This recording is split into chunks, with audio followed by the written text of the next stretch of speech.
retorno. Se va a grabar.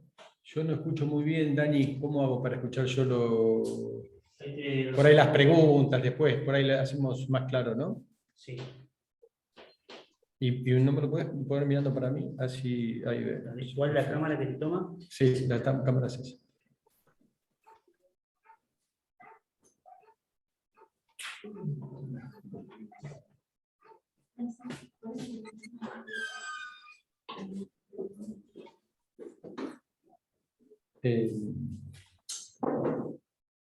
Yo acá estoy conectado con mi cámara. ¿Sí? Ahí estoy, Mario Bernardo. Pero bueno, es indistinto. Luego como quieras, si querés sacamos esta y ponemos tuya. No. No, está bien, déjalo así. Está bueno. Bueno, estamos acá con los pormenores técnicos y ya largamos. Ya estamos, bueno. Eduardo, si querés hacer la presentación. Bueno, ¿arrancamos? Sí, dale. Arranquemos acá. Hay gente, así que sepan y saben que es mixta la exposición y tenemos bastante gente acá en el auditorio, así que vamos a empezar cuando quieras. Bueno, buenas tardes para todos, para todas. Realmente es un lujo presentarlo a Anito con su trabajo sobre la capitalización de intereses, el daño inflacionario, el colapso de los tribunales de trabajo. Realmente estamos muy preocupados porque jamás hemos vivido un deterioro tan enorme de la justicia y en especial de la justicia del trabajo. Yo llevo 41 años de litigante y realmente jamás se vivió una cosa semejante ni parecida.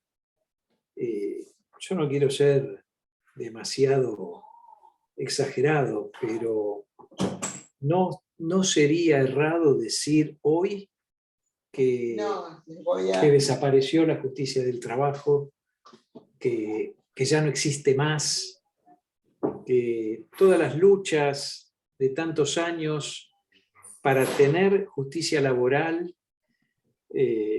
recordábamos el otro día en la reunión que hicimos conmemorando la Noche de las Corbatas, el 6 de julio, rememorábamos aquellos tiempos tan complicados en que los laboralistas en aquellas épocas se jugaban la vida presentando escritos, defendiendo trabajadores, y muchos perdieron la vida.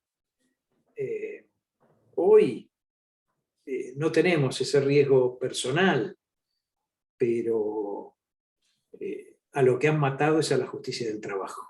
A lo que han matado es a la justicia del trabajo, y lo han hecho utilizando quizás los métodos de avance imperceptible, de a poco, cada vez se fue deteriorando más, cada vez los tiempos del procedimiento se fueron alargando, cada vez fue más imposible obtener sentencias.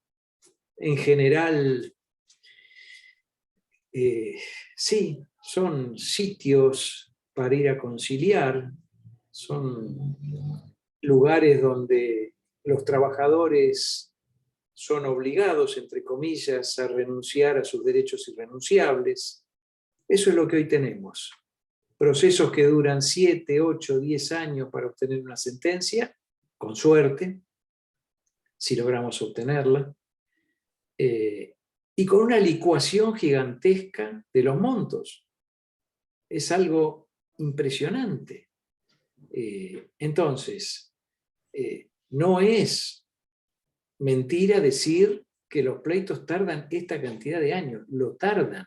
Todo aquel que quiere obtener una sentencia lo tarda. Y no estoy hablando solo de los tribunales de trabajo de la provincia de Buenos Aires, también en la justicia nacional. Es imposible, salvo algún milagro de algún juzgado con algún funcionario muy rápido, y sin contar la pandemia, ¿no? Pero de todas maneras, litigar en la justicia nacional antes de la pandemia era un sacerdocio con las colas impresionantes en los juzgados, las caminatas, los expedientes acumulados por todos lados sin que nada esté en letra. Bueno, realmente estaba devastada esa justicia, sigue devastada, con un atraso gigantesco en su informatización. Y bueno, ahora aparentemente los medios técnicos avanzaron, pero los pleitos se siguen moviendo con enorme lentitud. Entonces, sí, por un lado, 7, 6, 8, 9 años, lo que quieran, elijan. Y los montos que dan. Un disparate con las tasas de interés, y nosotros acá nos quejamos de la tasa pasiva de la provincia de Buenos Aires. Sí, pero la tasa activa, la gran tasa activa de la Cámara Nacional del Trabajo, también es un sofisma, una mentira, una farsa. Yo no puedo entender cómo jueces protectorios no toman conciencia de esta barbaridad. Es tremendo, es tremendo. El nivel, el otro día hablábamos con Nito, me corregía, la palabra no es una palabra técnicamente confiscación, porque no es el fisco el que se queda con el dinero, sino que quien se queda con el dinero es el empleador y nuestras solidarias aseguradoras de riesgo del trabajo, que son las beneficiarias directas de esta locura y de esta naturalización del disparate. O sea, creo que nos fueron convenciendo de que esto era correcto y no llegamos a tomar conciencia de cómo se están quedando con el patrimonio de los trabajadores y proporcionalmente de nuestros honorarios. Es toda una gran mentira. La prohibición de actualizar no existe más. La prohibición de actualizar es la ley del 1 a 1 de abril del 91. Es la ley de convertibilidad de emergencia económica por la ley de convertibilidad del Austral, modificada en los primeros días convulsionados de enero del 2002, en la cual, no nos confundamos, $1 no es un peso. Hoy esa ley dice que $1 es 1 peso con 40. Es decir, si vamos a manejarnos con la realidad, resulta ser que hoy nuestros jueces entienden, aparentemente, que 1 peso equivale a $1 con 40 y aplican una tasa de interés vinculada con esa norma que dicen que está vigente. Pero debe estar vigente en algún supermercado que van ellos solos, porque yo creo que si van con la tabla de precios de enero del 2002 al supermercado, llenan el changuito y pretenden pagar con esa tabla de precios, que es la que le aplican a sus justiciables, dudo que se puedan llevar las cosas por más que digan que son jueces. Realmente yo no termino de entender cómo fueros enteros pueden estar totalmente alejados de la realidad. Y la mentira es total, porque la prohibición de actualizar no existe más, perdió vigencia, fue originalmente sancionada en el año 2002, hasta el 2004 tenía vigencia, hubo sucesivas prórrogas, y en el año 2017 se terminó esta historia, no fue prorrogada más. No existe más y siguen declamando que está prohibida la actualización de los créditos laborales.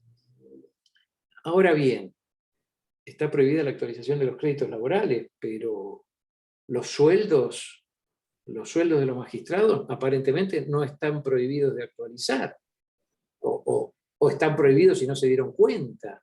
Realmente es algo inconcebible A partir de ahí, la gran mentira, que la leemos todos los días en nuestras sentencias, es que la Corte Suprema ha dicho que está prohibido actualizar porque el legislador, bla, bla, bla, acá no declara la inconstitucionalidad de cualquier pavada, pero esta inconstitucionalidad todavía no la han advertido.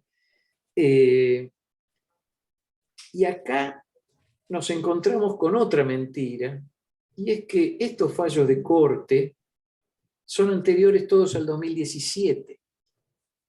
Qué mal, la inflación no se había desatado en el año 2017 de la forma que se desató en los últimos 5 años. Esos fallos son anteriores al 2017 porque desde el año 2017 la Corte tiene estudio 5 expedientes con dictamen favorable del procurador, el doctor Abramovich, diciendo que es inconstitucional esta norma. Son fallos anteriores a, digamos, al tema de la vigencia. El tema de la vigencia nadie ¿no? Son pocos los que lo han visto y bueno, pero más allá de la vigencia, todos los planteos de inconstitucionalidad que se han hecho sobre esta prohibición de actualizar están a estudio desde el año 2017.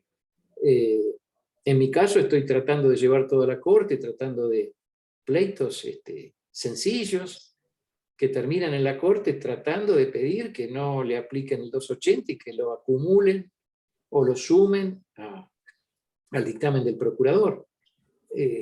Pero hay números, estoy terminando de elaborar una tabla no digamos de confiscación, porque no es la palabra exacta, pero quizás se podría llamar de masticación de los créditos, quizás sea una palabra más acorde, y estamos hablando de pleitos del año 2013, me daban un 90%, o sea, es decir, ganar un pleito de un hecho del año 2013 significa hoy, con las tasas activas de la Cámara del Trabajo, cobrar el 10% del valor.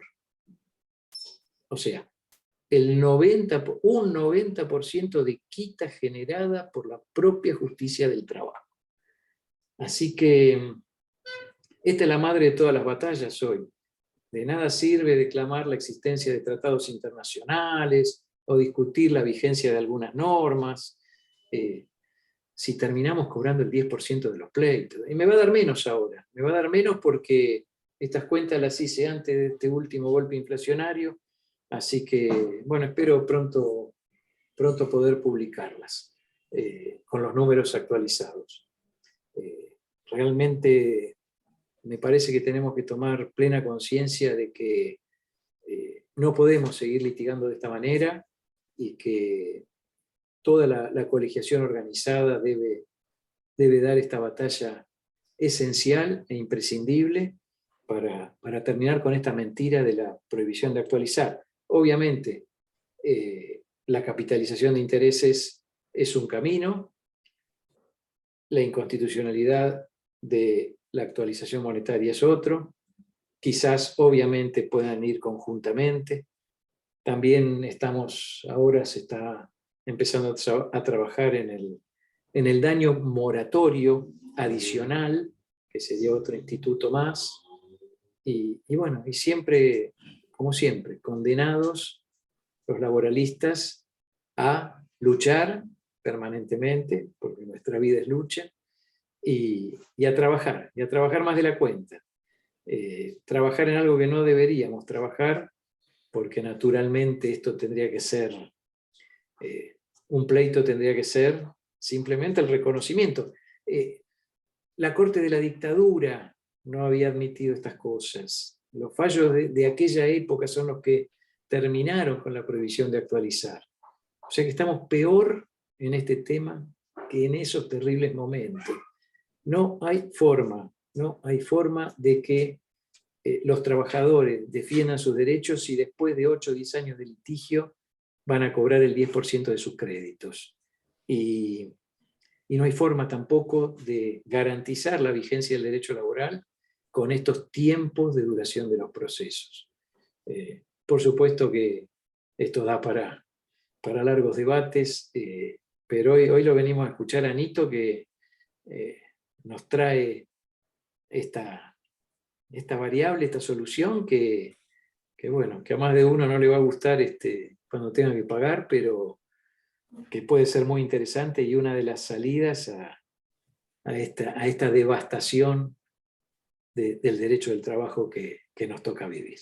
Así que, Nito, muchas gracias por estar acá, por todo lo que haces en el instituto, en el colegio, y bueno, y esperamos tu palabra. Gracias. Bueno, gracias Eduardo, gracias por la presentación. En definitiva, me conocen por Nicto, es cierto, mi nombre es Mario Bernardo, soy el director del Instituto de Derecho del Trabajo acá del Colegio de Abogados de Moreno. Y bueno, agradecerles al instituto, a los chicos que vinieron, colegas que vinieron a escuchar y a debatir un poco. Lo que les voy a pedir desde ahora es que hagan preguntas, que se anoten por ahí cuestionamientos si quedan, si van en el medio, pero a mí realmente me interesa mucho eso, poder dialogar y hacer un pantallazo general primero y después ir profundizando de acuerdo también a las necesidades de cada uno de ustedes. A ver, tendría que compartir pantalla. Y retomando, ya sigo hablando también, retomando lo que expresaba, y ahí lo que decía Eduardo, poneme el PowerPoint para compartir, perfecto. Perfecto, ahí vamos a compartir el PowerPoint. Acá ya está, sale bien acá en presencial y también queda compartido en... yo tenía el mouse, voy a estar el mouse. Un segundo, por favor.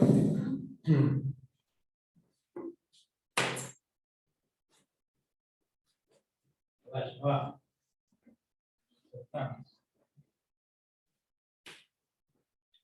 Mientras voy, sigo concretamente. Eduardo ha sido un pantallazo muy bueno, concreto y atinado a la realidad de lo que estamos viviendo y qué es lo que me motiva y lo que motiva a encontrar las herramientas para llegar a hacer justicia, diríamos. No nos olvidemos, como siempre decimos en el instituto, y esto lo digo desde lo más profundo de la motivación de ser abogado, de lo más profundo de lo que es la vida en sí, que la vida adulta es servicio. Y nosotros elegimos para servir, ser abogados, nos preparamos, estudiamos, y la finalidad de todos estos estudios, de todas estas charlas, de todo lo que hacemos es para poder servir mejor y para poder llegar a tener justicia en mejor nivel y mejor calidad. Si no hay formación, no hacemos buenas demandas, o no hacemos buenos alegatos o buenas apelaciones, y si no hay buenas demandas, buenas apelaciones, buenas críticas, no hay buenas sentencias. Entonces esto es sabido y este es el objetivo concretamente. Desde este objetivo, entonces, lo que decía Eduardo, el diagnóstico es terrible, el diagnóstico de la realidad. Se vive concretamente una licuación de todos los montos y de todos los créditos que se ejecutan, que se trabajan en los juzgados. A ver cómo aumento, cómo paso, ahí está.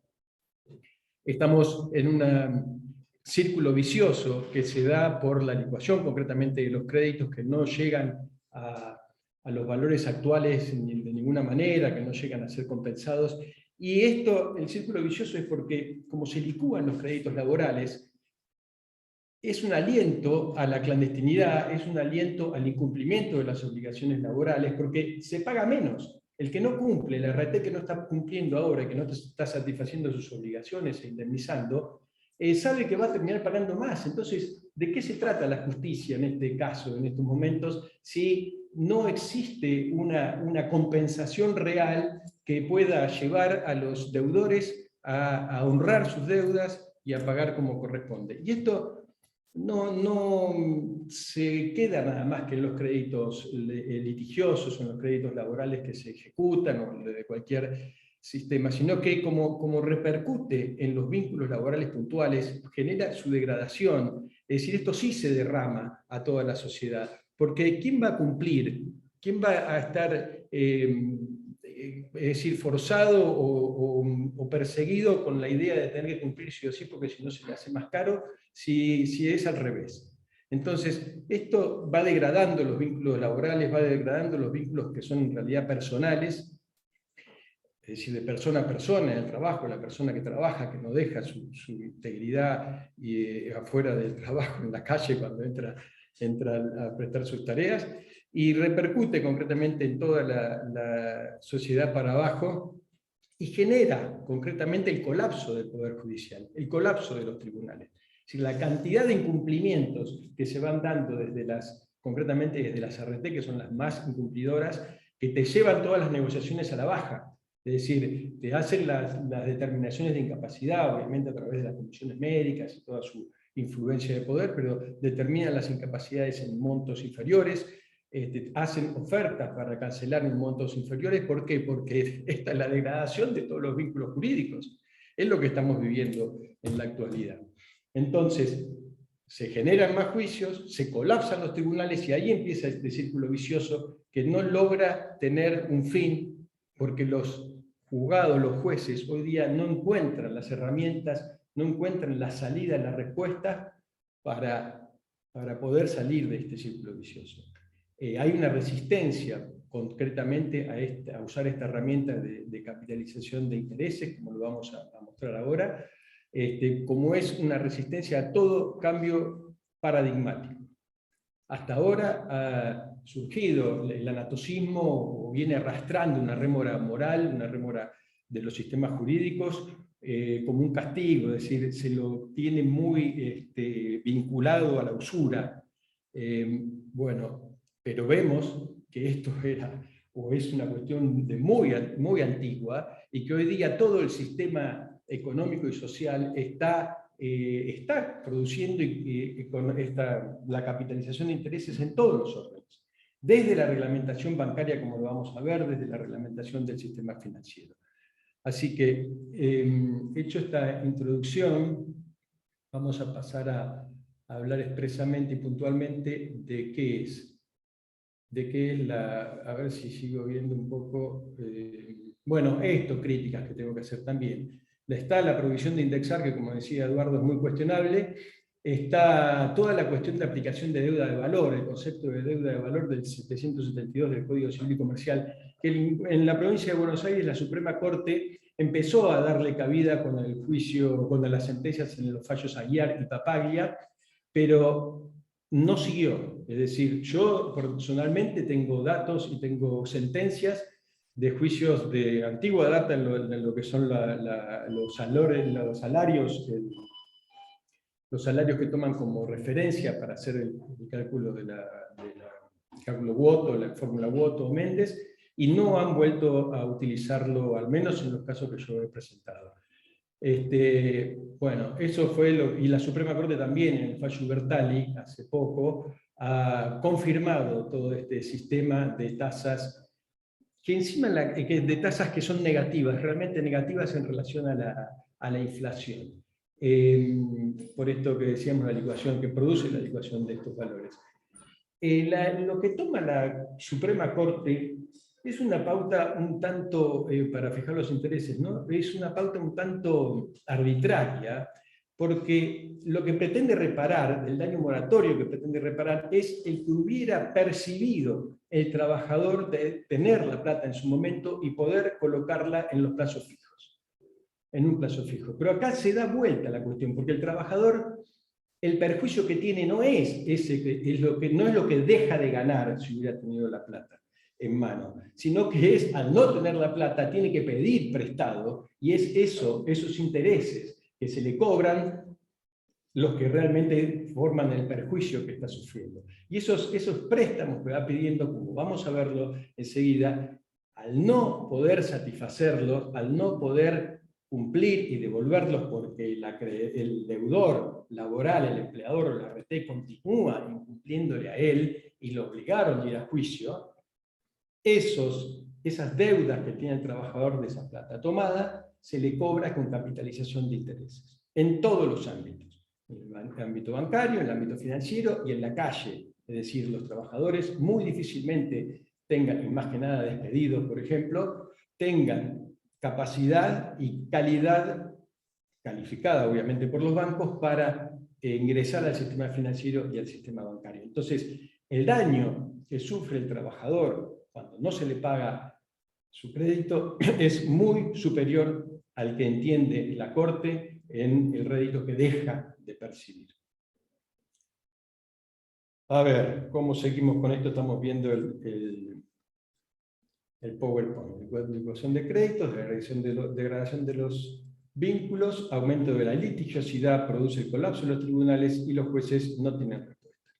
Entonces, desde este lugar, acá me está faltando, bueno, desde este lugar y realmente desde el principio pro homini, desde el principio de la justicia y de priorizar la dignidad del ser humano sobre los aspectos financieros o los aspectos económicos, es que vamos a analizar toda esta cuestión. Bueno, encontramos entonces que el Código Civil y Comercial, yo perdón, pero estoy con un problema con el PowerPoint. A ver si me...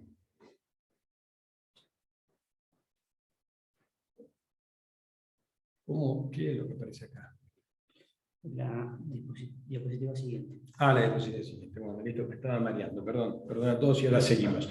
Bueno, acá encontramos que el nuevo Código Civil y Comercial, en su artículo 770, en el inciso B, incorpora una nueva excepción a las posibilidades de capitalizar intereses. Concretamente, mantiene la prohibición en términos generales y sostiene las excepciones anteriores que ya existían en los códigos viejos, en el Código Civil Viejo, en el artículo 623 y en el Código de Comercio, y al producir la unificación genera una nueva excepción que tiene sus antecedentes normativos, por supuesto, pero que viene con un objetivo puntual y distinto a lo que se había a las excepciones anteriores que se figuraban en los dos códigos viejos anteriores, que ya los vamos a ver, que es castigar la litigiosidad. Esto lo dice concretamente Campanucci de Caso, ¿sí? En el código, perdón que acá el asistente... Sí, no, de Zoom dicen que están viendo solamente la primera. No están pudiendo ver esto. A ver, vamos luego. Que quedó en la primera filmina. ¿Y vos me compartiste pantalla? Vamos de vuelta.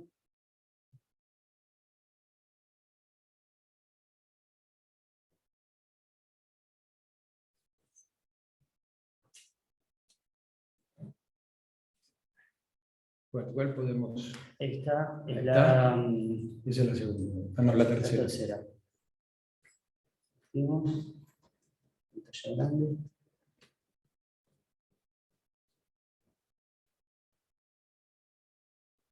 Ahí se ve eso, los objetivos. ¿Objetivos? A ver, ¿y ahí? No, no pasa. Pasa acá, pero no pasa aquí. Entonces vamos a hacerlo así. Desde ahí. Así lo pueden ver. No la Ahí paso, ahí ya pasó, ¿se ve la otra? Sí. Ahí sí. Bueno, en este marco de realidad que veníamos hablando es que sale esta nueva ley, ¿no?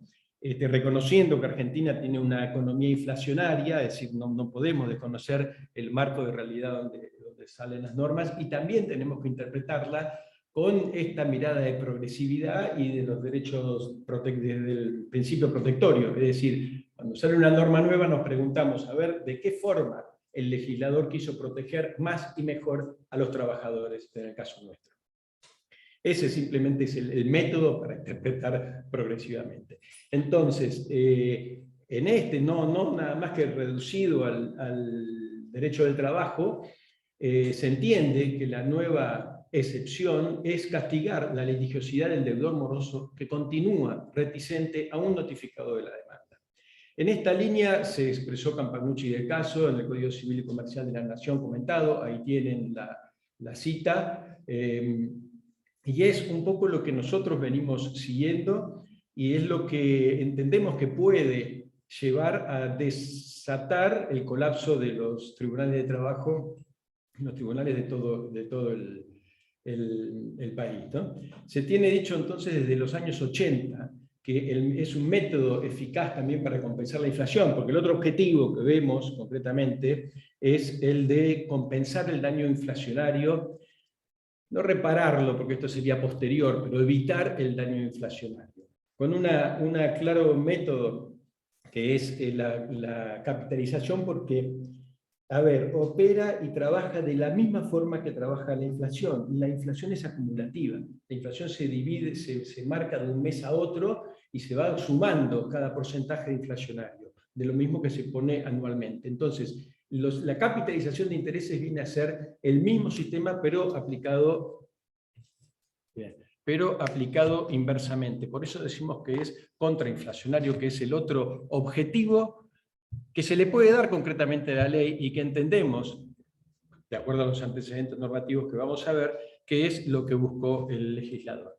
Concretamente, ya en los años 80 se venía sosteniendo que la capitalización de intereses es un método para combatir la inflación, así lo dijo Lino Palacio, lo sostiene Alterini también en el código comentado ahora que hace al código comercial, civil y comercial comentado.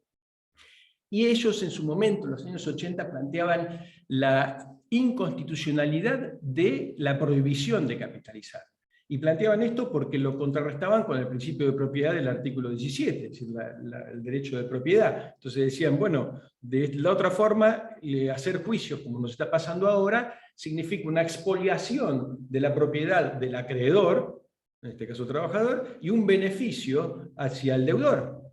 Entonces esto es un circuito, como venimos viendo, que es inacabable. Acá lo decían y tenemos los principios, no sé si pudieron tomar nota. Vamos a pasar a la siguiente filmina. Bueno, acá quiero hacer una salvedad, porque cada vez que ponemos algún tipo de cambio en el sistema de compensar los créditos o de actualizar valores, como lo hace la Suprema Corte en Amaya, que trae más cerca un salario del trabajador para hacer el cálculo indemnizatorio sistémico, sistémico en este caso, pone un límite de confiscación y dice que mayor a esa ecuación nueva que daría la indemnización con un salario actual, no puede superar entonces ese 33% que la Corte tiene establecido como límites en las confiscaciones, pero como decía Eduardo recién y lo comentábamos hace unos días nomás, para que haya confiscación tiene que estar el fisco en el medio. Es el fisco el que tiene que estar captando de la propiedad de otra persona un patrimonio determinado para volcarlo al bien común. Entonces ahí es donde se aplica ese límite y se dice, bueno, confiscar no puede ser más del 33%. Pero en este caso estamos hablando de dos sujetos privados. Entonces no llevar las cosas a su valor adecuado no significa, o llevarlas concretamente a su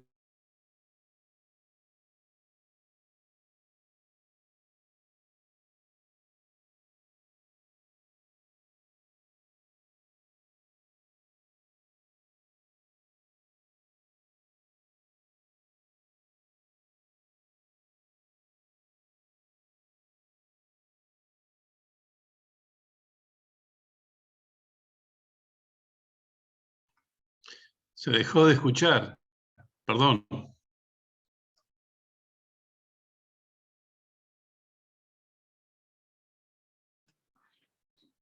Sí, a mí también me pasó lo mismo. Pensé que era... que se le ha caído la conexión al doctor Galeazzi porque es el único que ha quedado... Ah, qué macana. Estaba tan interesante. No, ahora lo van a rearmar. Ah. Gracias. Ahí lo vemos a Galeazzi. Nito, ¿estás ahí? ¿Estás ahí? No, te falta micrófono. Acá, Ahí está. ahí estoy, ¿no? ¿Se me escucha Sí, ahí ahora? estás. Sí, dale. Lo que pasa es que tengo que sacar de acá la ventanita esta. No. Hay que poner para compartir de vuestro. Bueno, vamos a poner para compartir. Perdón, tuvimos un problema técnico.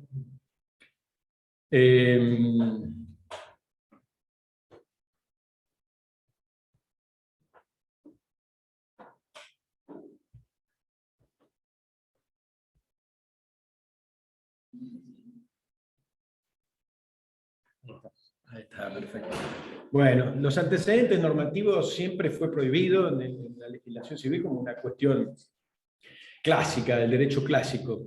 Y el C23 nuevo es modificado por la 23928, que es del año 91, que es la misma que prohíbe indexar, es la misma ley.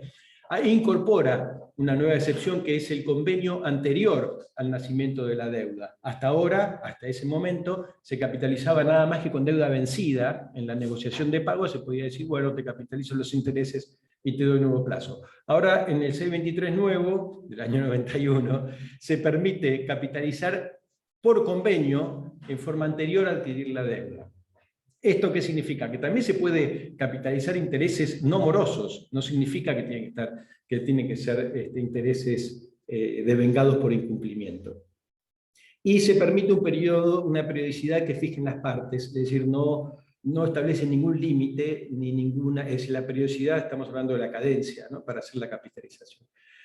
Y el segundo caso, como siempre y se mantiene hasta ahora, es la mora en el cumplimiento de la condena judicial. Intimada la parte condenada, si no paga, se capitalizan los intereses.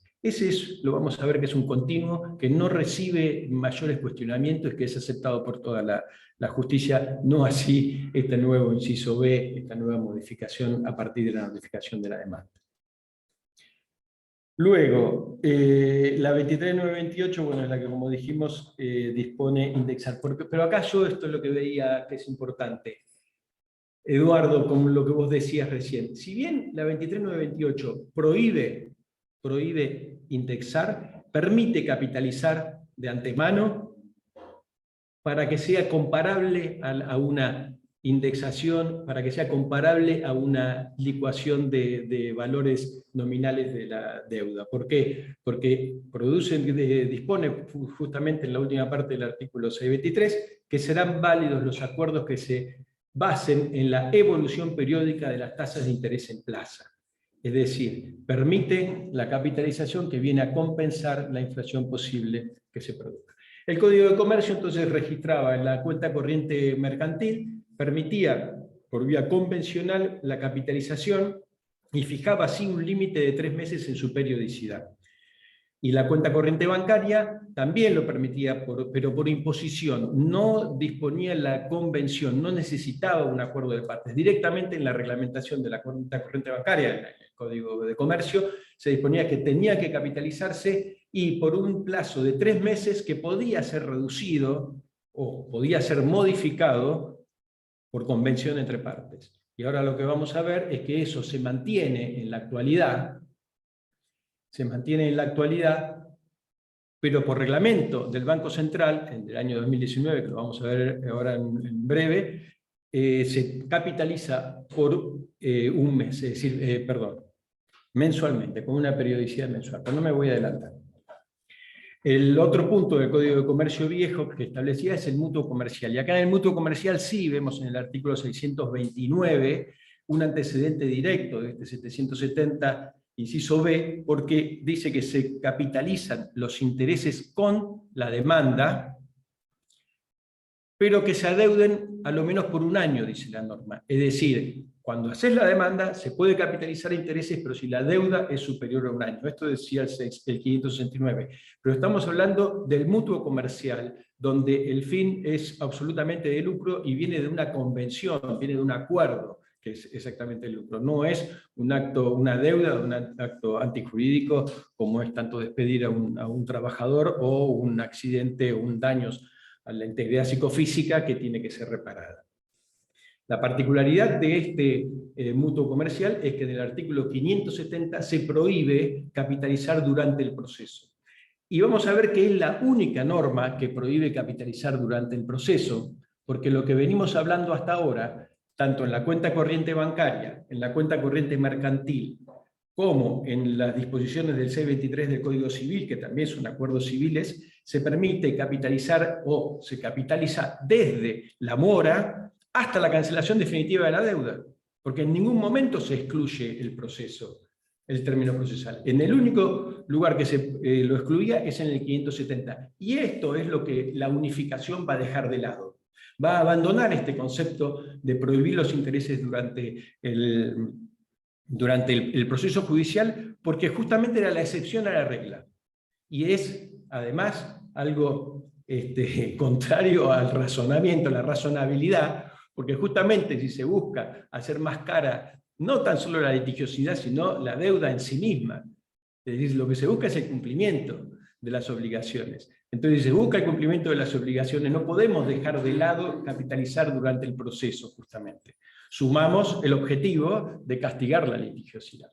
Entonces, toda esta cuestión comercial que venimos hablando del derecho comercial, la cuenta corriente bancaria, la mercantil, el mutuo comercial, y dentro de los contratos que están en el 623, que estén dentro del fuero comercial, porque lo haya realizado algún agente de comercio, son comprendidos en el Fuero de Comercio de la Capital Federal, de la Justicia Nacional, por dos plenarios que nos vienen a clarificar cómo y con qué cadencia se tiene que capitalizar. El plenario USAL, con Moreno Enrique, del año 1991, ahí pensemos que la realidad de ese momento era también inflacionaria, una grave inflación, entonces lo que venía planteando Lino Palacio, de plantear la inconstitucionalidad, lo que venía planteando el Terini, lo que venía planteando la doctrina en general, se va a plasmar en un plenario, que es USAL con Moreno, en el cual dice, bueno, las excepciones a capitalizar no son taxativas, para decir el punto A a resolver. Se pueden aplicar en forma análoga a otros casos. Y abre una ventana impresionante a todos los elementos que se pueden, todas las situaciones que se pueden capitalizar. Y en el punto B, hace también una salvedad y dice que cuando una salvedad a la capitalización en aquellos casos que no se podrían hacer, ¿no? Entonces dice que cuando las sentencias, las condenas, se refieran a tasas de interés reguladas en los bancos oficiales, tienen que aplicarse y liquidarse judicialmente de la misma forma que lo haría el banco. Entonces, cuando tenemos, por ejemplo, una tasa activa del Banco de la Nación Argentina, tendríamos que liquidarla de la misma forma que lo haría el banco, y eso es capitalizar mensualmente, porque el banco, lo vemos en la reglamentación de la cuenta corriente bancaria o en el plazo fijo, bueno, el plazo fijo es la tasa pasiva, pero en todas las operaciones que se hacen bancarias, capitaliza mensualmente. Llevado a la que comenté lo del plazo fijo, el plazo fijo también capitaliza mensualmente, dentro de lo que son las pautas bancarias que van a determinar los usos y costumbres, porque el plazo fijo se hace con renovación automática cada 30 días, y cada 30 días se incorporan los intereses ganados al capital, y esto concretamente es capitalizar intereses.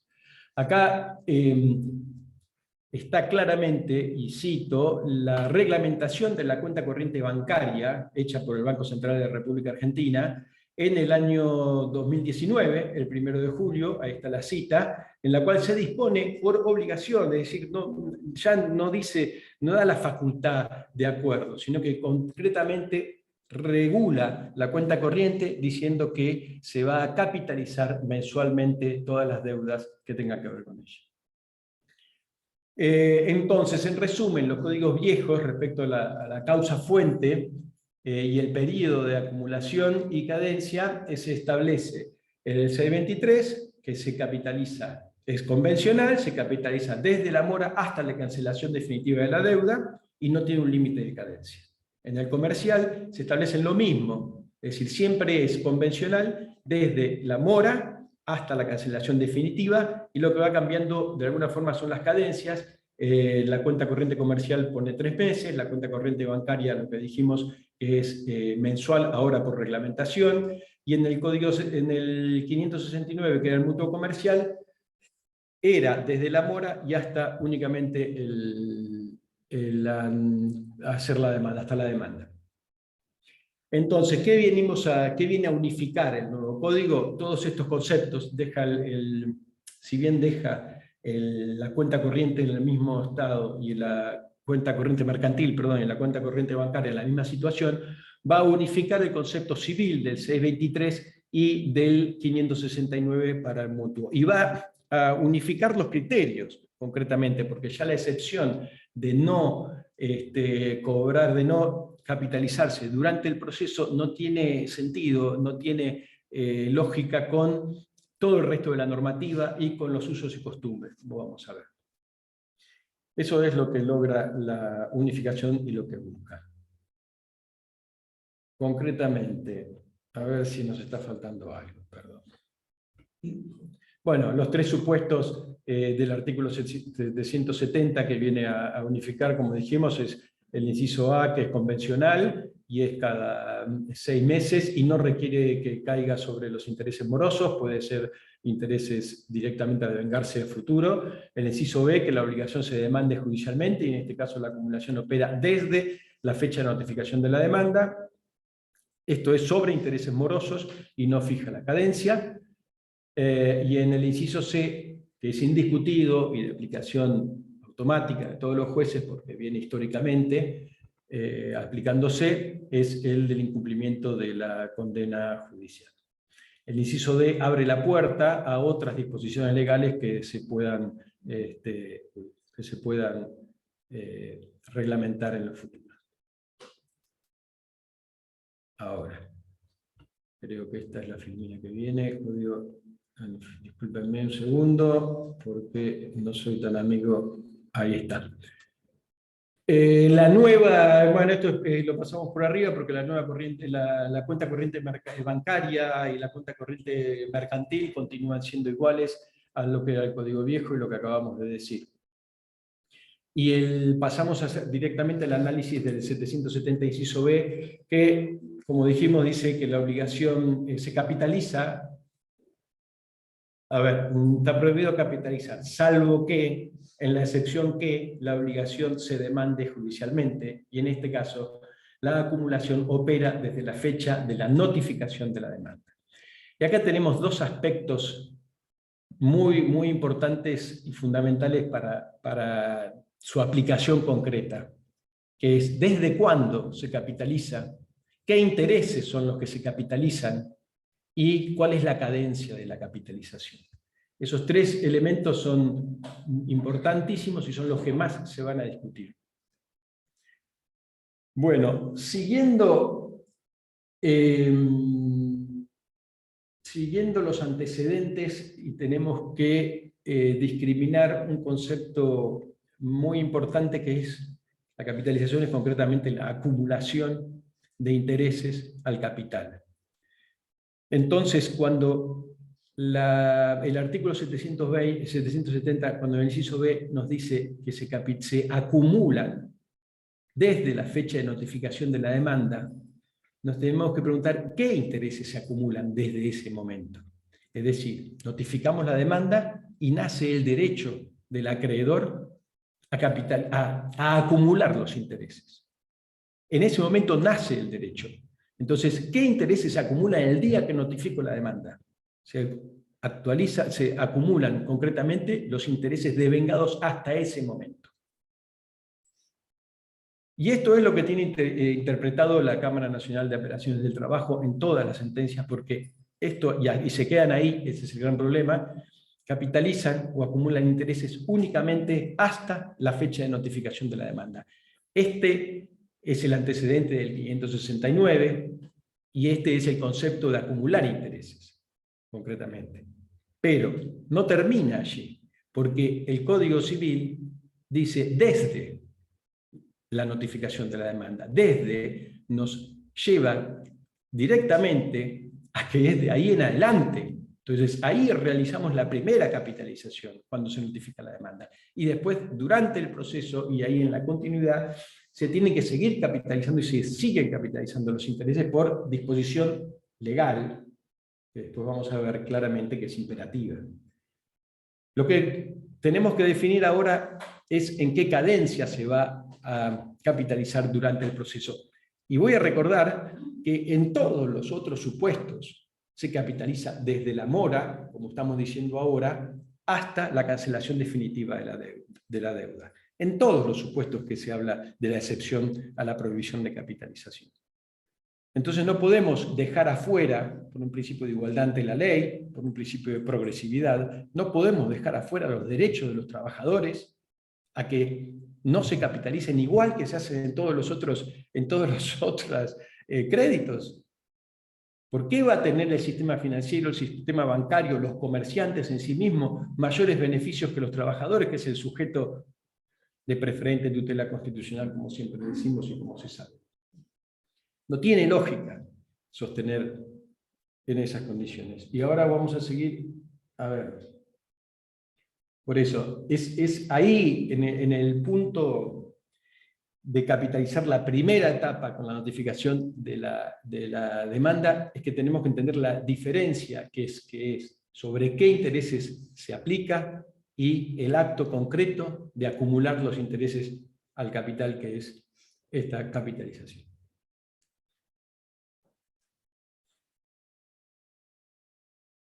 Estoy leyendo, a ver si no me olvido nada. Bueno, recién empezamos. Acá me dicen que ya están quedando únicamente 15 o 20 minutos, así que vamos a ir apurando. Hay una pregunta ahí en el chat. ¿Hay una pregunta en el chat? Bueno, a ver. Déjame seguir con esto. Bueno. ¿Qué cadencia utilizar? El inciso B dice que se capitalizan desde ese momento, obviamente aplicamos que es de ahí a futuro, el acto concreto de sumar intereses a capital, y no dice con qué cadencia. La cadencia es una de las condiciones del concepto jurídico de capitalización. No existe capitalizar sin cadencia. No existe en ninguna de las obligaciones y en ninguno de los otros sistemas reglados en el Código Civil y Comercial nuevo que se capitalice por única vez. Y más, debemos entenderlo, cuando el vocablo dice desde. Entonces, frente a la laguna normativa, tenemos distintas alternativas para solucionar. El artículo 1 del Código Civil y Comercial de la Nación nos remite a los usos y costumbres. Y la realidad es que los usos y costumbres en toda la sociedad que son impuestos por la actividad bancaria y por la actividad financiera es la de capitalizar mensual. Nadie va a prestar plata si el banco me la va a dar con una capitalización mensual. Yo no te voy a prestar plata a vos si no me la vas a capitalizar también mensualmente. Digamos, un plazo fijo te capitaliza mensualmente, no voy a prestar. Tampoco se va a hacer un mutuo comercial o tampoco el banco va a permitir que no le pagues una cuenta corriente bancaria y no te va, en ese hecho, ¿no? En ese acto no te va a capitalizar mensualmente. Así que los usos y costumbres quedan dados por la actividad bancaria y la capitalización en ese ámbito es la mensual. También lo interpretamos de acuerdo al principio de progresividad y el protectorio que acabamos de hablar, y la pauta de razonabilidad del artículo 771. Esto es muy importante porque es otra vía y otro razonamiento por el cual llegamos al mismo puerto, que es la mensualidad de la capitalización. El 771, si lo puedo leer acá, establece una pauta de razonabilidad y faculta al juez a reducir la tasa de interés cuando el resultado que provoque la capitalización o la aplicación de intereses excede sin justificación y desproporcionadamente el costo medio del dinero para deudores y operaciones similares en el lugar donde se contrajo la obligación. Entonces nos tenemos que ir a ver, bueno, ¿cuál es el costo medio del dinero para deudores y operaciones similares? ¿Cuál es la operación similar a la del trabajador que tiene un crédito laboral que no se le paga y que se ve obligado a judicializar? Esa es la pauta de comparación. No podemos llevar una pauta de comparación a alguien que deposita un plazo fijo o a alguien que hace un préstamo o toma un crédito común y lo va pagando al día o no, o que es deuda. La pauta es concretamente la del acreedor que tiene un débito para exigir moroso y que lo tiene que judicializar. Ahí tenemos el plenario usal, entonces, en la vía comercial, que nos dice que la capitalización tiene que ser la que hubiera cobrado el banco, y nos lleva concretamente a que en esas situaciones del deudor moroso judicializado se aplica, por los usos y costumbres también, una capitalización de periodicidad mensual. También en esta línea tenemos que tener en cuenta las finalidades, las causas y finalidades que motivaron esta nueva norma, que es justamente castigar la litigiosidad y combatir o reparar el daño inflacionario. Bueno, ahí vamos cerrando un poco, entonces nos quedan algunos casos particulares que son importantes, y lo de la 27348 vamos a volver si nos queda tiempo. Un segundo. Y el artículo 770, inciso C.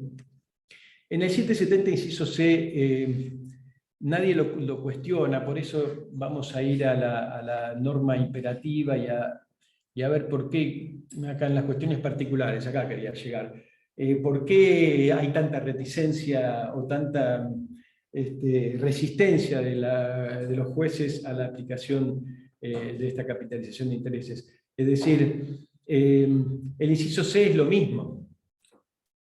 El inciso C es el mismo nivel de norma desde lo formal. Y el inciso C se acepta y nadie discute que la CAC se capitalizan intereses después de la condena cuando se los intima y el deudor es moroso en hacerlo. La periodicidad tampoco está fijada, y ahí, con todos los antecedentes que acabamos de ver podemos definir concretamente que es mensual.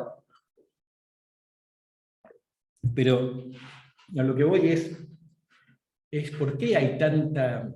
Bueno, sé que hay tanta resistencia porque es un cambio de paradigma, y todo cambio de paradigma empieza de este modo, ¿no? Empieza con la resistencia, pero no debiera haberlo si nos atenemos al principio pro homine, si nos atenemos a la protección del trabajador, si nos atenemos a la razonabilidad, es decir, a ver el marco de realidad y cómo encontramos respuestas normativas y de justicia a las problemáticas de los trabajadores.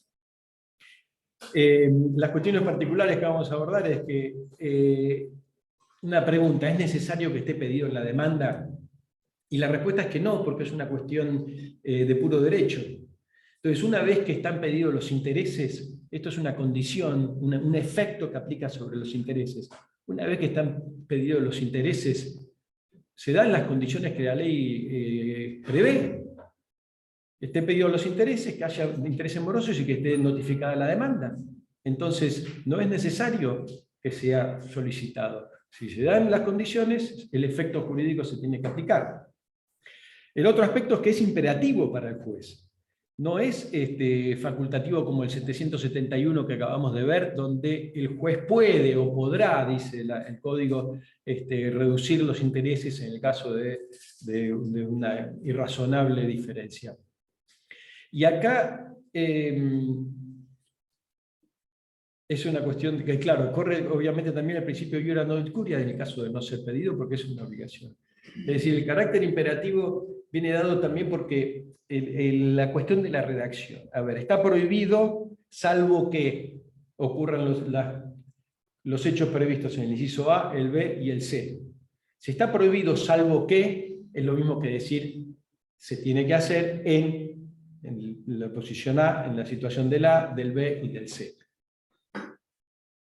Después, otra cuestión para aplicarla, sin duda, es que es la norma más favorable. Y una de las cuestiones que también llama a duda es qué pasa con los hechos anteriores a la entrada en vigencia del Código Civil y Comercial y con demandas notificadas en forma anterior al 1 de agosto del 2015. Bueno, y acá tenemos que discriminar claramente que esta norma no se aplica sobre los hechos, como algunas salas de la Cámara Nacional tienen resuelta, sobre los hechos que generan la obligación de reparar, los hechos antijurídicos, sino que se aplica sobre los intereses que estos hechos producen. Es decir, se aplica sobre los intereses que vienen a reparar el daño moratorio. El incumplimiento, como ya se sabe claramente, el incumplimiento genera un daño paralelo al del daño puntual del hecho que constituye la obligación de reparar, que es el no contar con el dinero oportunamente. Entonces ese daño moratorio se genera día a día. Y sobre ese daño moratorio, sobre esos intereses que vienen a repararlo, es que aplica la capitalización. Entonces los intereses que se devengan a partir del 1 de agosto del 2015 quedan comprendidos en este sistema de capitalización. Y la condición que tienen que tener previa es que exista notificación de la demanda.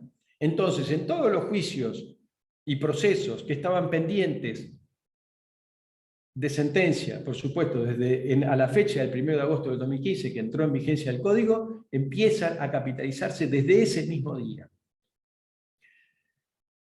Y no tiene que estar pedido, como acabamos de decir. Ahora,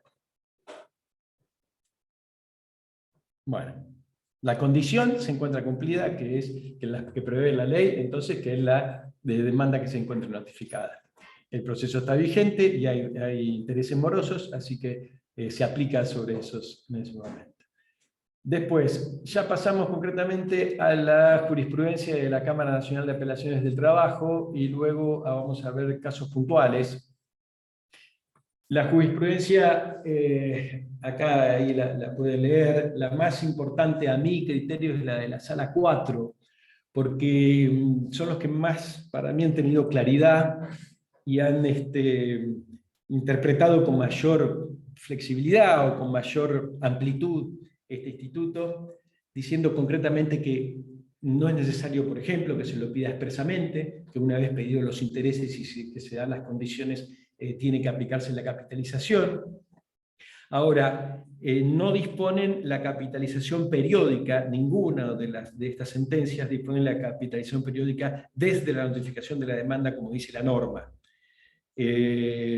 Todos interpretan que es hasta, todos interpretan una especie de 569 anterior que fue dejado del Código de Comercio, que es dejado sin efecto. Interpretan desde la mora hasta la notificación de la demanda y lo dejan ahí. Pareciera que el desde no lo entienden. La verdad que yo soy muy crítico sobre eso, pero bueno, lo seguiremos pidiendo, lo seguiremos planteando, por un tema de justicia y por un tema de igualdad ante la ley, diríamos, todas las otras situaciones, todos los otros previsiones normativas capitalizan hasta la cancelación de la deuda. Están los plenarios de la Cámara Nacional de Apelaciones en lo comercial, USAL y que acabamos de hablar, y Calle Guevara. No cité Calle Guevara, bueno, mil disculpas, pero Calle Guevara en el año 2003 es el plenario que viene a confirmar el plenario USAL, a ver si llegamos para atrás, porque es el que está vigente, por eso lo quiero encontrar.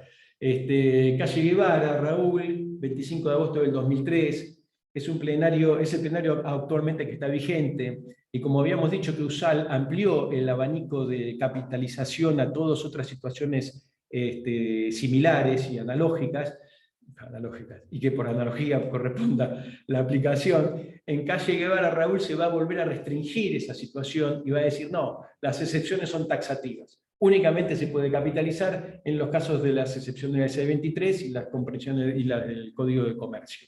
Pero mantiene que la capitalización se tiene que aplicar indirectamente cuando se citan estos intereses que cobrarían los bancos, y del mismo modo que cobrarían los bancos se tiene que aplicar. Entonces, cuando la tasa de interés, cuando en la condena se hace referencia a una tasa de interés bancaria fijada por bancos oficiales, lo que dice el plenario es que se tiene que aplicar entonces de la misma forma que lo harían los bancos. Esto es capitalizando mensualmente.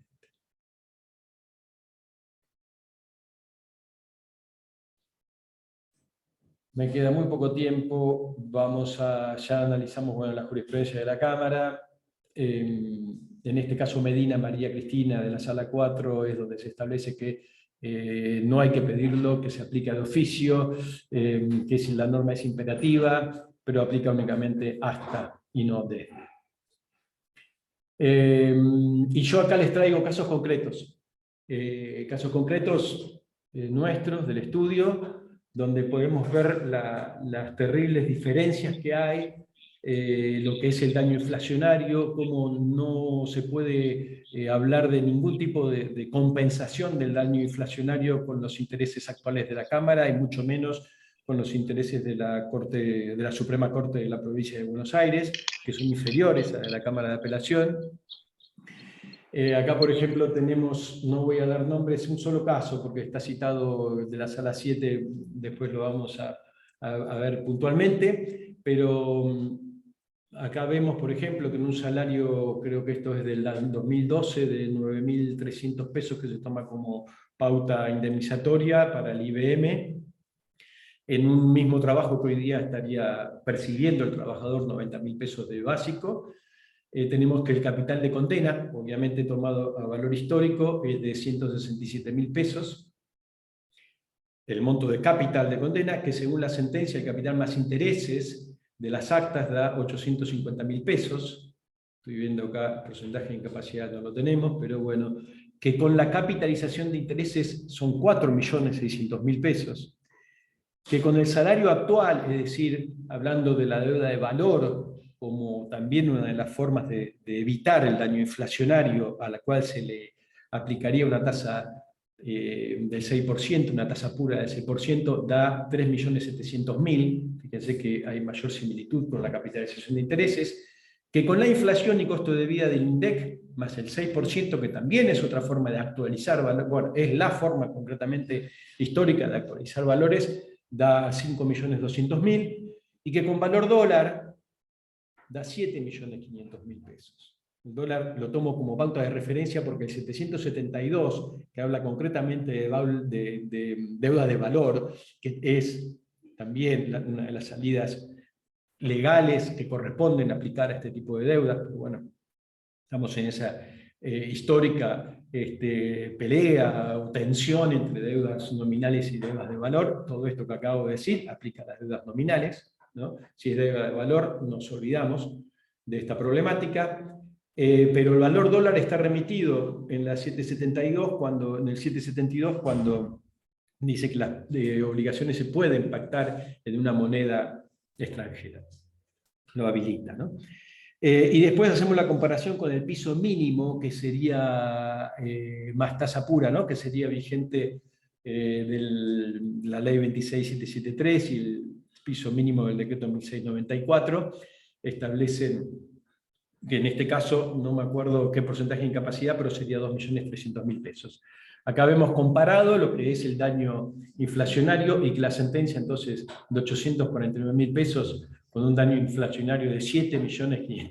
Es decir, con una inflación que nos lleva esa deuda a 7.500.000 pesos, los 800.000 no llegan a nada y no satisface ningún anhelo de justicia ni de integridad de la dignidad del ser humano. Sánchez Mario Fidel, este es el antecedente que se toma de la Sala 7 como actualización de deuda, es un caso nuestro del estudio, por eso me animo a ponerlo.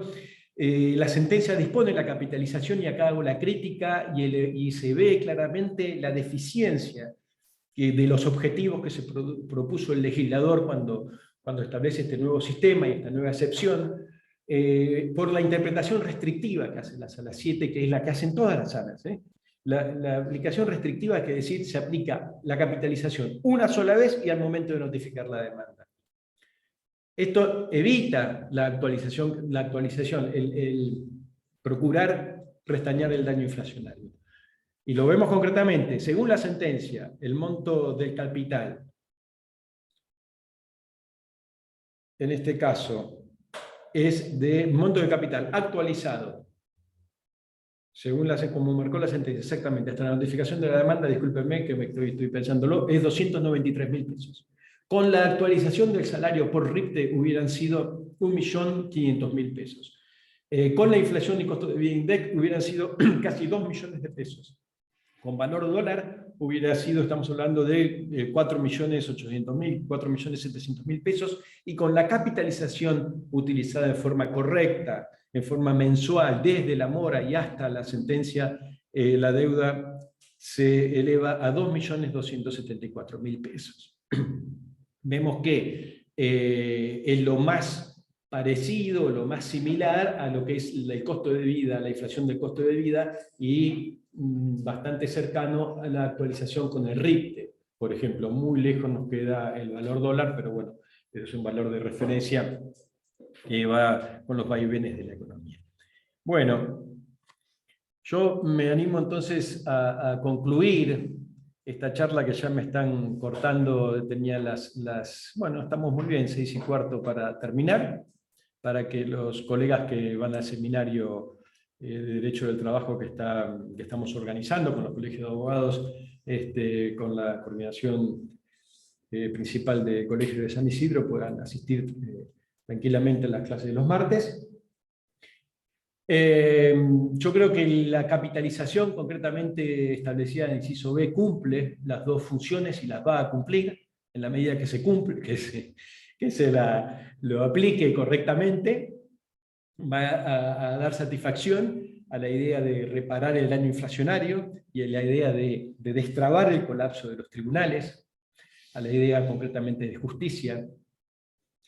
Si se aplica, como decimos, con una periodicidad mensual desde la notificación de la demanda, en esta capitalización que tiene dos periodos puntuales, uno desde la mora hasta la notificación de la demanda, y ahí se suman los intereses al capital, se genera un nuevo capital, y ese nuevo capital se actualiza de ahí en adelante mensualmente hasta el momento de la condena. Si no cumple la condena, empieza a operar el inciso C, y se vuelve a capitalizar ese monto, como es en todos, repito, los otros sistemas contemplados en el Código Civil y Comercial. Bueno, y acá están las conclusiones que se las dejo o las podrán ir leyendo, pero concretamente entiendo que esto es una herramienta para restituir la abandonada hasta ahora por el sistema judicial dignidad del ser humano. No se está pudiendo llegar a respetar profundamente lo que significa la dignidad del hombre que trabaja, de la persona que trabaja, de la mujer que trabaja concretamente. Esto duele, esto es doloroso. Personalmente, cada vez que tenemos que comentarles, traer a los clientes y decirles lo que fue su reparación del daño después de 10, 12 años de juicio, 6, 7 años, duele personalmente, duele. No sé cómo explicarlo o transmitirlo, pero la justicia duele la justicia hoy día. Nos matamos trabajando, peleamos por esto, estudiamos, hacemos todos los juicios, y bueno, y lo que era antes una satisfacción enorme, lo que era hasta hace unos 5, 6 años, 8 años, poder llamar orgulloso a un cliente, decirle, bueno, su daño ha sido reparado, usted no puede trabajar nunca más, pero bueno, va a poder comprarse una casita, un local, ponerle un alquiler, restituir de alguna forma el salario que no podía cobrar en ese momento, o tener algún otro beneficio sustitutivo, como dicen las indemnizaciones y toda la teoría de indemnizaciones. El beneficio sustituto de un daño moral enorme, de un daño psicológico, se acabó, quedó afuera. Entonces, bueno, toda esta búsqueda de herramientas es justamente para esto, para una justicia social, para una justicia profunda del ser humano y de la individualidad del ser humano y del colectivo, concretamente del colectivo de trabajo, de las personas que trabajan, que esto sí va a derramar para toda la sociedad. Esto sí va a poner en valor los vínculos de trabajo, los vínculos laborales, porque hay una obligación que si no se cumple es sancionada correctamente. Y si no se cumple, después al momento de pagar sale más caro. Hay una relación directa en el colapso de los tribunales en las distintas jurisdicciones, en las distintas provincias, con la tasa de interés que se aplica. Es lo mismo que pasó en la justicia nacional cuando salió el fallo Méndez, allá en el año 2008. Cuando se elevaron los montos de indemnización, en este caso fallo Méndez en la reparación plena, disminuyeron enormemente los casos judiciales. Los tribunales bajaron en sus promedios de causas en trámite, y se hizo mucho más liviano todo toda la capacidad de litigar. ¿Y esto por qué? Porque las RT y los empleadores venían corriendo a buscarte para arreglar.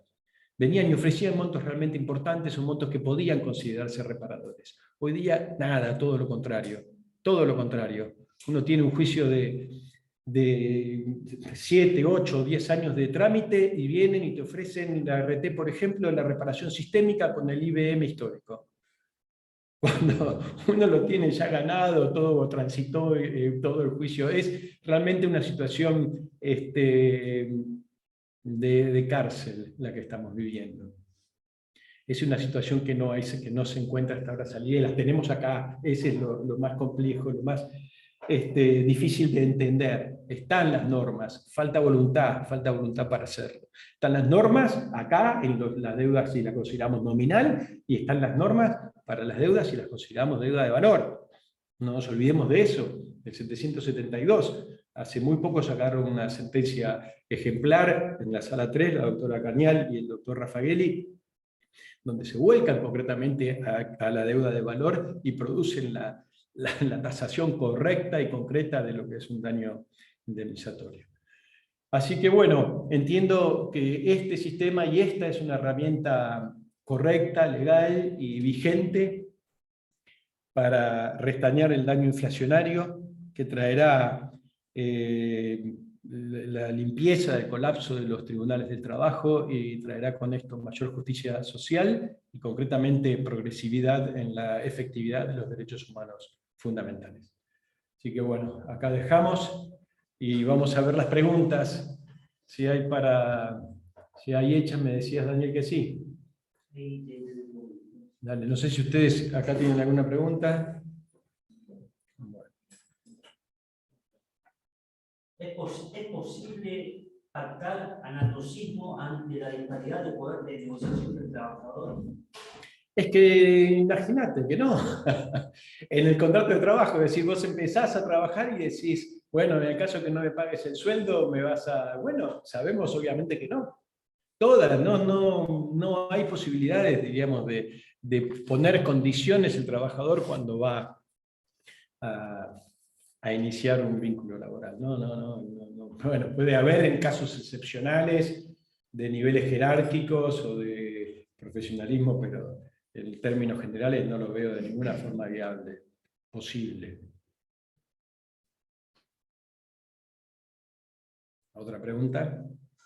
Vos, perdóname. Vos comentabas recién que faltaba voluntad, ¿no?, para resolver el problema. Sí. Para vos, la voluntad es del ámbito del ámbito político. Mirá, la falta de voluntad es una pregunta muy interesante. Primero, que hay una resistencia a cambio de paradigma, como siempre sucede en los cambios de paradigma. Si no serían cambios de paradigma. Entonces, Kuhn en su teoría, justamente cuando describe lo que es un paradigma y lo que es un cambio de paradigma, habla de esto.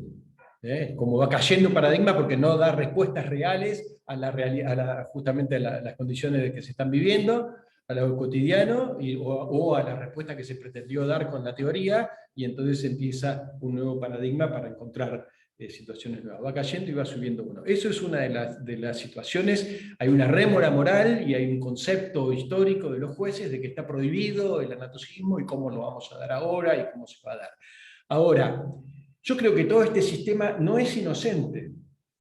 Esto creo que es a lo que apuntás vos y es muy interesante. No es inocente. Esto está logrando una flexibilidad, una flexibilización de hecho y desde el Poder Judicial.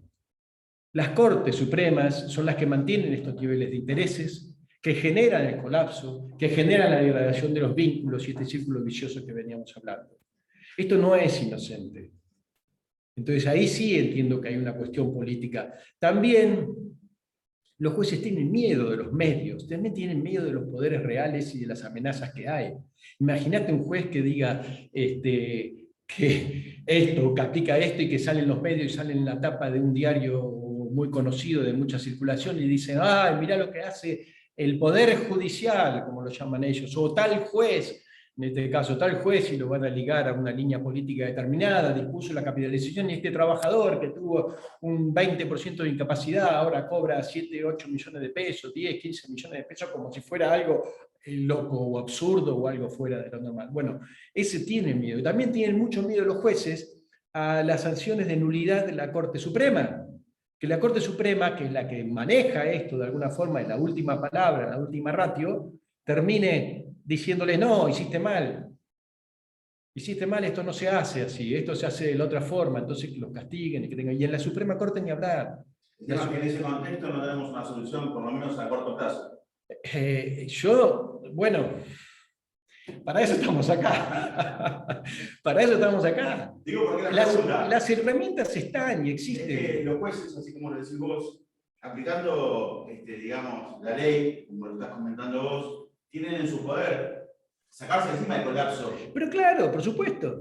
Como decís vos, si aplican la ley y las sentencias son como tienen que ser. Mira, el colapso genera muchísimo más daños porque hace muy poco lo hablaba con un camarista amigo. Hoy día están dando respuestas enlatadas. Hoy día es la cantidad de circuitos de causas y de sentencias que tienen que firmar, tanto en la primera instancia como en la segunda instancia en la Cámara, tanto los tribunales de trabajo, que también me comentaba otro juez conocido que se le acalambraba y tenía tendinitis por tener que hacer los clics en el mouse cada vez que firmaba una sentencia o que sacaba un despacho. Si la cantidad de trabajo que tienen no les da posibilidad de analizar profundamente los planteos que hacemos nosotros, ni siquiera los de la demanda, ni de las apelaciones, ni nada. Entonces, las sentencias no las hacen los jueces generalmente, son muy pocos los que hacen las sentencias. Tienen relatores, tienen secretarios privados en primera instancia. Sí, por supuesto, pero es la verdad y la sabemos todos.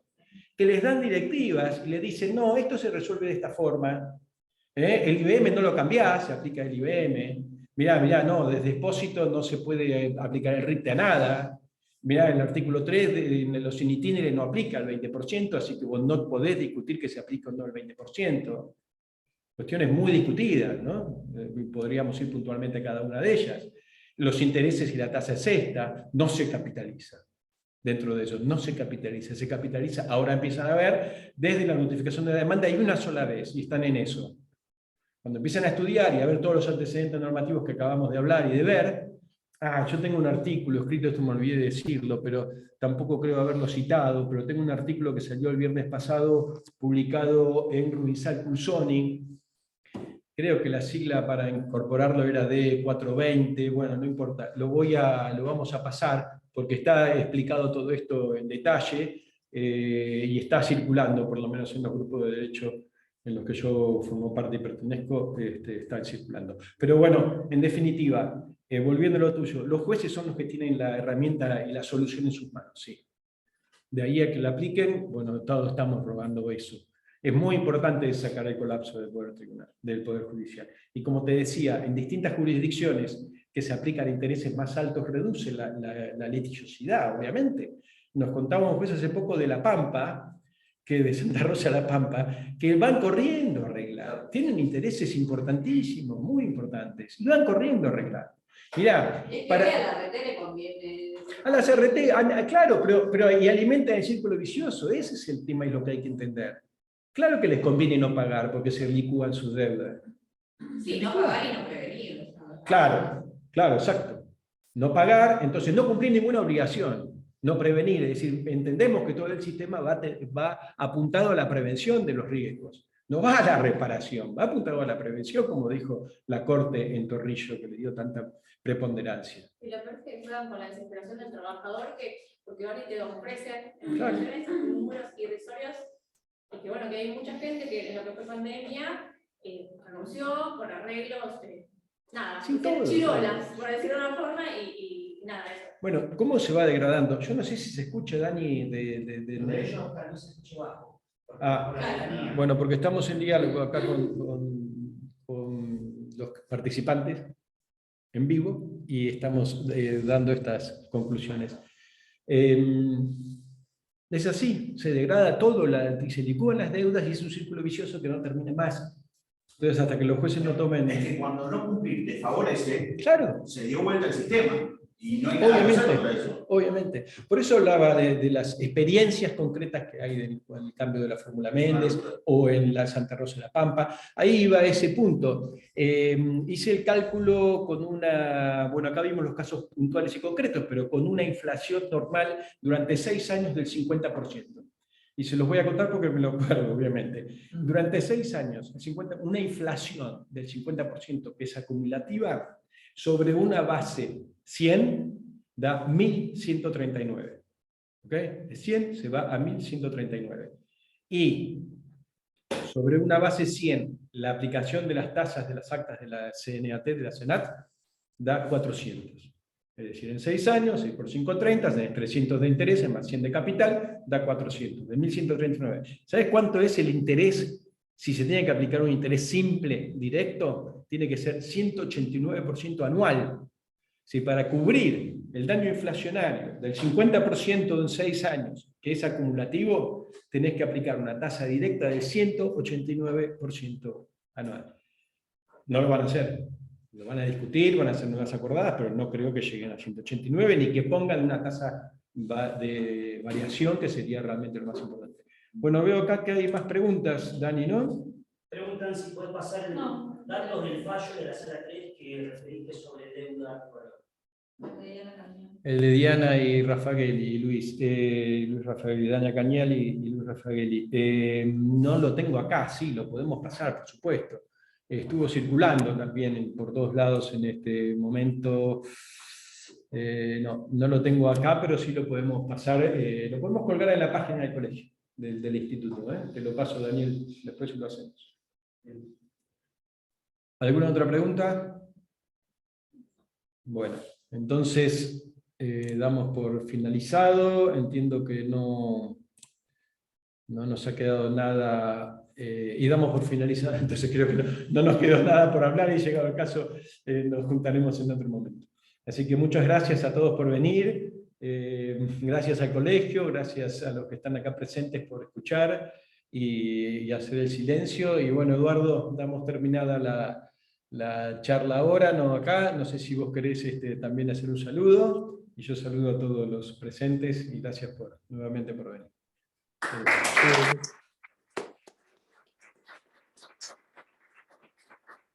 Muy bueno todo, Nito. La verdad que son herramientas muy importantes y bueno, tenemos mucho por hacer, mucho por difundir y mucho por trabajar. Así que seguimos peleando. Gracias por todo. Gracias a vos. Listo. Bueno.